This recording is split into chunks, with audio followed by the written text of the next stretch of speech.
বাংলাদেশে রোহিঙ্গা অনুপ্রবেশের ৭ বছর পূর্ণ হলো।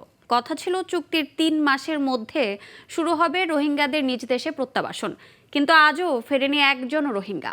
এই রোহিঙ্গাদের কারণে কক্সবাজার, টেকনাফ, উখিয়ায় বেড়েছে অপহরণ, খুন, মাদক পাচার সহ সন্ত্রাসী কর্মকাণ্ড। শরণার্থী ত্রাণ ও প্রত্যাবাসন কমিশনার বলছেন, বিভিন্ন সময় রোহিঙ্গাদের ফিরিয়ে নেওয়ার কথা থাকলেও সেটি সম্ভব হয়নি। মিয়ানমারে বিভিন্ন দলের মধ্যে যুদ্ধের কারণে আপাতত সব কার্যক্রম বন্ধ রয়েছে। উখিয়া, টেকনাফ থেকে দিদারুল আলম জিসানের তথ্যচিত্রের ডেস্ক রিপোর্ট। ২০১৭ সালে মিয়ানমারের রাখাইন রাজ্যে হত্যাযজ্ঞ ও নিপীড়নের অজুহাতে টেকনাফের ১২টি পয়েন্ট দিয়ে বাংলাদেশে অনুপ্রবেশ করে লাখো রোহিঙ্গা। বর্তমানে নতুন পুরানো মিলিয়ে ৩৪টি ক্যাম্পে বাস করছে ১২ লাখেরও বেশি রোহিঙ্গা শরণার্থী। ফলে বিশ্বের অন্যতম পর্যটন নগরী কক্সবাজার, টেকনাফ, উখিয়া হয়ে উঠেছে বিশ্বের সবচেয়ে বড় শরণার্থী শিবির। মানবতা দেখিয়ে চরম বিপাকে এখন টেকনাফবাসী। এরপর থেকে হত্যা, মাদক পাচার, ডাকাতি, অপহরণ, জমি দখলসহ বিভিন্ন অপরাধে জড়িয়ে পড়েছে রোহিঙ্গারা। এতে স্থানীয়দের জীবনযাত্রা হয়ে উঠেছে বিপর্যস্ত।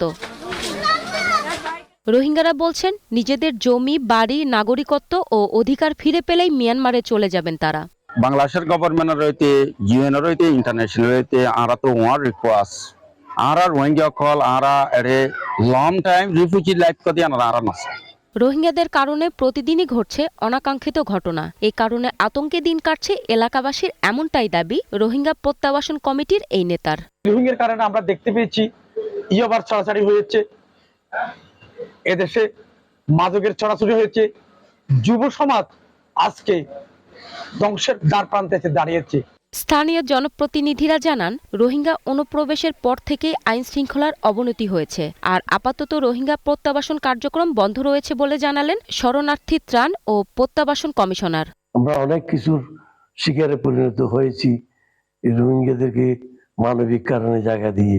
যারা মিয়ানমার থেকে এসে আমাদের দেশে আশ্রয় নিয়েছে তাদেরকে আমরা সম্মানের সাথে প্রত্যাবাসন করতে চাই, এবং সেই নিরিখে আমাদের সরকারের সমস্ত অর্গানাইজেশনগুলো কাজ করছে। আমরা বিশেষ করে আমাদের পররাষ্ট্র মন্ত্রণালয় বাইলেটারালি এবং ট্রাইলেটারালি মিয়ানমারের সাথে এবং অন্য তৃতীয় দেশের সাথেও এঙ্গেজড রয়েছে।